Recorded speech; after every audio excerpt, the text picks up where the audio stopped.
Hello' everyone, আসসালামু আলাইকুম, নমস্কাৰ। মই শবনমে মোৰ চেনেল শবনম কিচেন এণ্ড ব্লগছলৈ আপোনালোকক পুনৰ এবাৰ স্বাগতম জনাইছোঁ। ভাৰতৰ পিংক চিটি অফ জয়পুৰ চিটিৰ ঐতিহাসিক প্ৰসিদ্ধ হাৱা মেহেলৰ দৰে মই 221 বছৰ পুৰণা আৰু এটা মেহেল আপোনালোকক মোৰ ভিডিঅ'ৰ জৰিয়তে দেখুৱাম।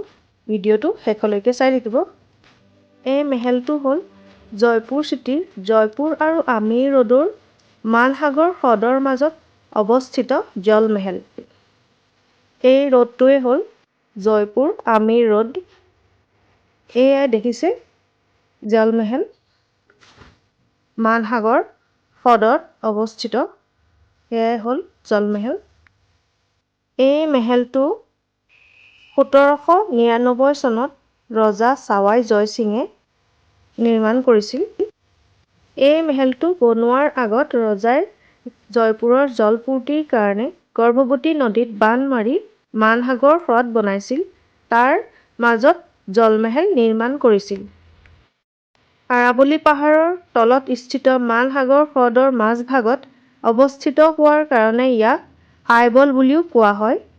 ইয়াৰ বাহিৰে ইয়াক ৰোমেণ্টিক মহল বুলিও জনা যায় আৰু ইয়াক ৱাটাৰ পেলেচ বুলিও জনা যায়। ৰজাই নিজৰ ৰাণীৰ লগত কিছুমান মূল্যৱান সময় কটাবলৈ এই মেহেলটো ব্যৱহাৰ কৰিছিল আৰু কিছুমান ৰাজকীয় কাৰ্যক্ৰম আৰু উৎসৱৰ কাৰণে এই মেহেলটো ব্যৱহাৰ কৰিছিল। হাৱা মেহেলৰ দৰে জলমেহেলৰো 5টা মঞ্জিল আছে, কিন্তু ইয়াৰ এটা আচৰিত কথা এইটো যে ইয়াৰ এটা মহলে পানীৰ ওপৰত দেখা যায়, বাকী 4টা মঞ্জিল পানীৰ তলতে আছে। আৰাৱলী পাহাৰ আৰু মালসাগৰ হ্ৰদৰ মাজত থকাৰ কাৰণে এই মহলটো হেনো খুব ঠাণ্ডা বুলি জনা যায়।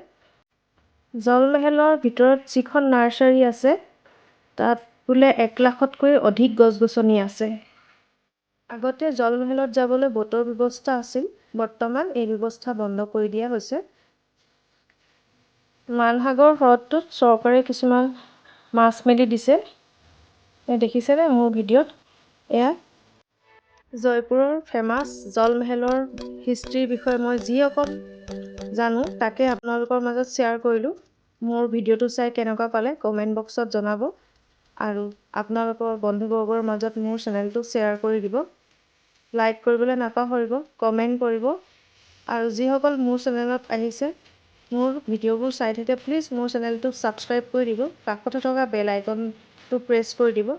তেতিয়া আহিব লগা নতুন নতুন ভিডিঅ'ৰ ন'টিফিকেশ্যন আপোনালোকে পাই যাব।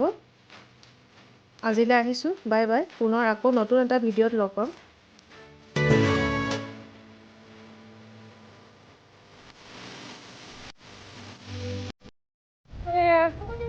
হাজবেণ্ডে আৰু বেটাই মাছবোৰক এয়া খানা দিছে কিনি পেলাই। দিয়ে দিয়ে আয়ন দিয়ে, খোৱা লাহে লাহে এটা এটাকে খোৱা। ওচৰত আহিব, কিমান মাছ আছে, ইমান ধুনীয়া লাগিছে।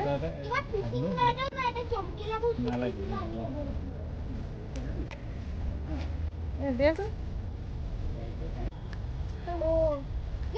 ধুনীয়া আছে এইবোৰ। চাওঁ না কি মাছ হয় এইবোৰ, ভৰি ওচৰলৈকে আহিছে মোৰ।